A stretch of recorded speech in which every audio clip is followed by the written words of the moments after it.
내가 생각하건대 이 현 시대의 고난들은 앞으로 우리 안에 나타날 영광과 좋게 비교될 수 없도다. 로마서 8장 18절 말씀입니다. 고난과 영광 사이에는 탄식이 있습니다. 어떤 탄식입니까? 그 세 가지 탄식에 대해서 오늘 말씀을 함께 나누겠습니다.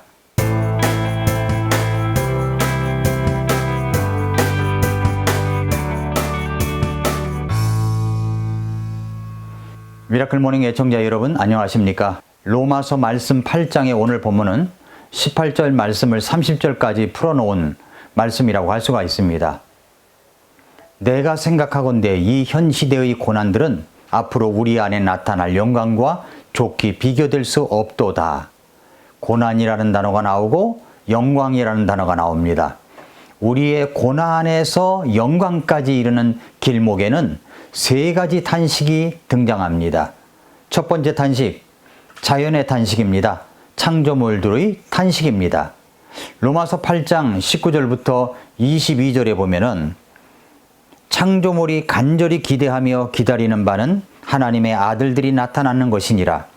창조물이 헛된 것에 복종하게 된 것은 자진해서 된 것이 아니요 소망 중에 바로 그것을 복종하게 하신 분으로 인한 것이니 이는 창조물 자신도 썩음의 속박에서 해방되어 하나님의 자녀들의 영광스러운 자유에 이를 것이기 때문이라. 또 온 창조 세계가 지금까지 함께 신음하며 고통 중에 산고를 치르는 줄을 우리가 아나니 라고 말씀했습니다. 성경은 하나님께서 만드신 창조물들, 자연이 탄식한다고 말씀합니다. 온 창조 세계가 지금까지 함께 신음하며 고통 중에 산고를 치르고 있습니다. 저는 봄과 여름 사이에 산들의 풍경이 참 좋습니다. 모든 것이 죽은 듯한 색깔을 띠고 있다가 점차로 연한 잎들이 나와 커다란 화폭의 그림처럼 산 색깔들이 사철나무의 진한 색깔, 또 푸른 잎이 나오는 연한 색깔이 어우러져 있는 모습이 너무나 참 좋습니다. 저 모습이 꼭 교회를 닮았구나. 교회는 구원받고 성장하여 짙푸른 색깔을 띠는 성숙한 분들도 있고 이제 막 구원받아 성장하기 시작하는 연한 색깔을 띠는 분들도 있습니다. 그렇게 함께 어우러져 있는 모습의 공동체가 바로 교회의 모습입니다. 그렇게 산을 볼 때마다 느껴집니다. 그래서 저는 봄과 여름 사이가 참 좋습니다. 요즘도 매일 제가 저희 집 뒷산에 오르는데 이 신선한 공기와 그리고 나무 냄새가 정말로 좋습니다. 자연은 정말로 아름답습니다. 그런데 오늘 말씀을 보니까 이렇게 우리 눈에 비치는 자연의 모습은 그저 피상적인 것에 불과했습니다. 자연도 탄식을 합니다. 신음을 합니다. 등산객들 때문에 신음하는 것이 아닙니다. 인간의 타락과 범죄 때문입니다. 인간의 타락과 범죄는 우리 모든 사람들에게 직접적으로 영향을 주어 소망이 없는 절망을 가져다 주었지만 인간에게만 그러한 것을 준 것이 아니라 자연에게도 영향을 주었습니다. 우리가 방금 읽은 19절 이하부터 보면은 거기에 나오는 단어들이 심상치가 않습니다. 헛된 것, 썩음, 신음, 고통, 산고. 또 온 창조세계가 지금까지 함께 신음하며 고통 중에 산고를 치르는 줄을 우리가 아나니. 왜 이렇게 자연이 탄식하며 신음하고 있는 것입니까? 무엇 때문입니까? 인간의 범죄 때문입니다. 인간의 죄악 때문입니다. 아담의 범죄로 말미암아 죄가 이 땅에 들어오고 자연도 고통을 받게 되었습니다.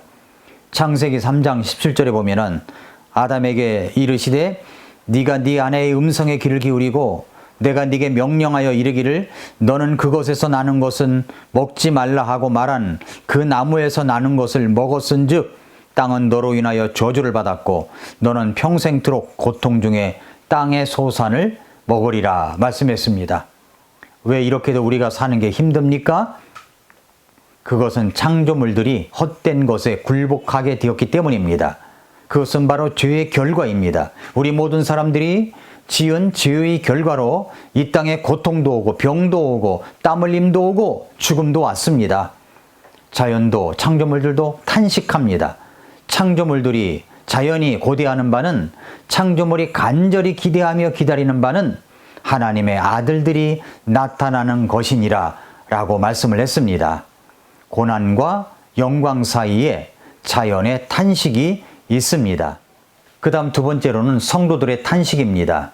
23절부터 24절에 보면은 그들뿐 아니라 우리 자신 곧 성령의 첫 열매를 소유한 우리까지도 속으로 신음하며 양자 삼으심, 즉 우리 몸의 구속을 기다림은 우리가 소망으로 구원을 받았기 때문이라. 그러나 보이는 소망은 소망이 아니니 어찌하여 사람이 보는 것을 여전히 바라리요 라고 말씀했습니다.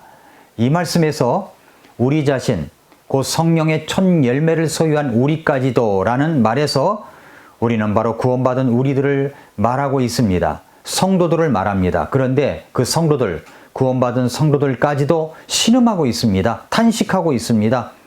성령의 첫 열매를 소유한 사람들, 구원받은 사람들이 누리는 열매는 구원받을 때 찾아오는 죄사함과 감사와 기쁨과 평안을 말합니다.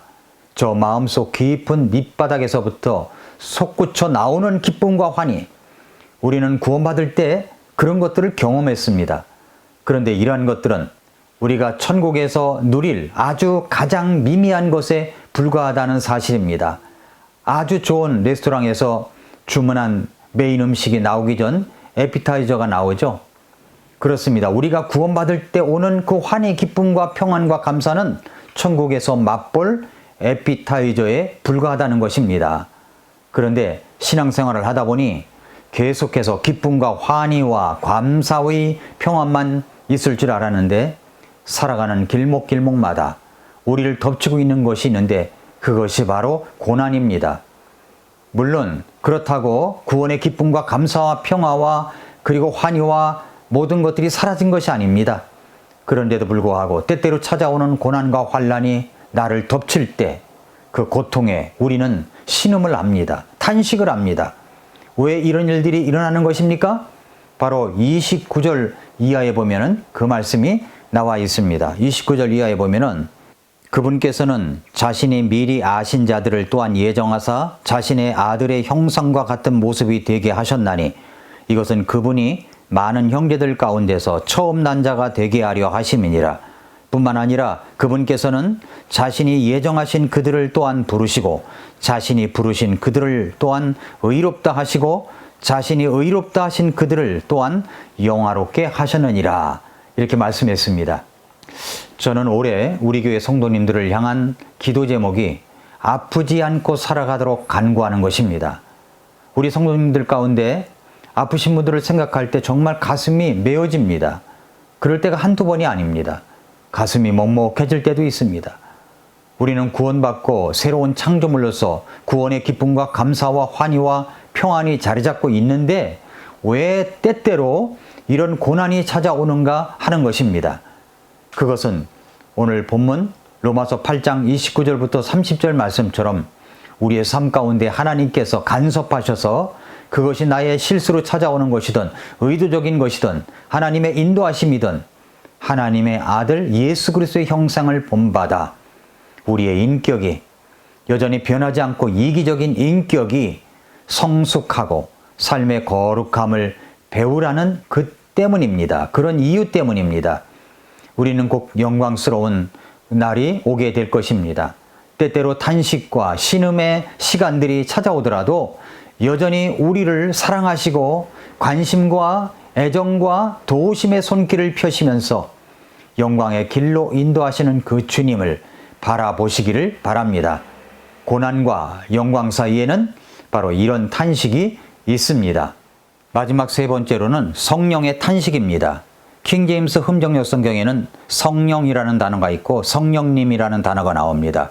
성령이라는 단어를 쓸 때는 내적으로 역사하시는 인격체를 말할 때 더 스피릿, 바로 성령이라고 했고 성령님이라고 번역한 이 단어는 더 홀리고스트로서 외적으로 드러나게 일하시는 인격체인 성령님을 말할 때 이 단어를 썼습니다.